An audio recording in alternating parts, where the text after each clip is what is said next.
So let's maybe dig into the area you mentioned with kind of the business benefits to small firms with AI.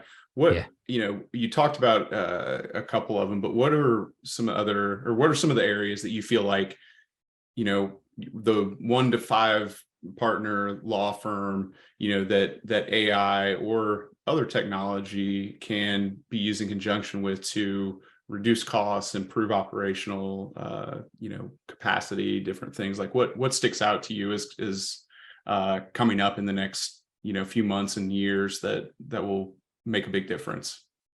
I think I'd be using it to put together um, business process documents, HR related items, and building out that part of my firm. Any like internal documentation that you need, which could include like a data security program, for example, or a remote work policy, something like that. A lot of law firms struggle drafting those things from scratch, but you could use ChatGPT to pump out, or any AI technology that you're utilizing for that purpose, to pump out a document like that and utilize it in the firm with some probably light edits. And I think that could be really helpful.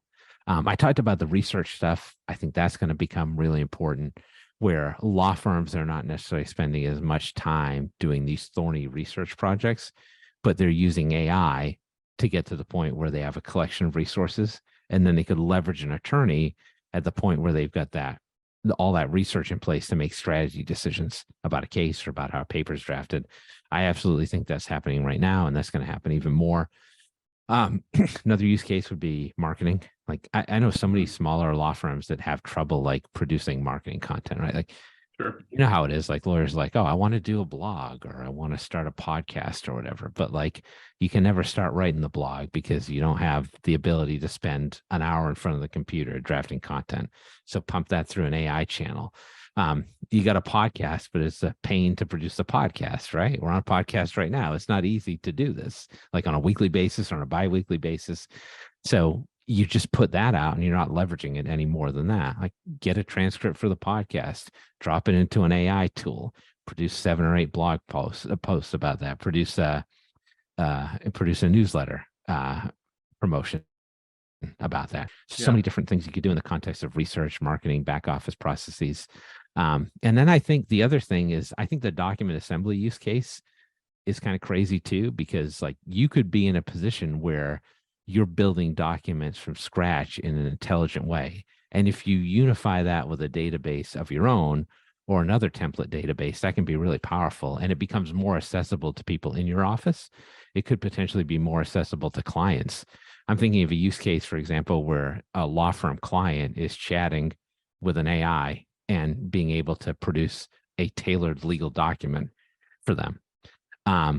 I think also in terms of like the marketing aspect. So we've got a chat company right now, but I think there's a lot of usefulness in an AI chat as well, which is able to have more or less a conversation with someone outside of like a structured arrangement, which a chatbot would do. So I'm interested in looking at that for our product even. So I think there's so many different use cases that you could use as a law firm. I just dropped 6 off the top of my head, but there's probably hundreds.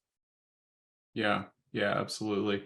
And I think there's just kind of an infinite number. And I think one opportunity I see with it as well is being able to, well, are you familiar with the embeds, like the embedded portions of open AI's like API and kind of what people are doing with that?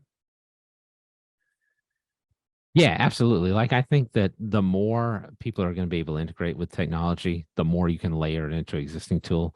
And I think honestly, like, not to change the subject too much, but like, I feel like that's the way that this is going to infiltrate legal, is that the tools you're using already, like the productivity software, the case management software, the CRMs, they're going to start adding AI features at a rapid pace. And then lawyers are just going to start using it as if they didn't even know. Like, I mean, Microsoft, right? If you're drafting an email in Outlook today, it's finishing your sentences. It's suggesting language. That's an AI tool effectively. And that's only going to get more aggressively used. Yeah.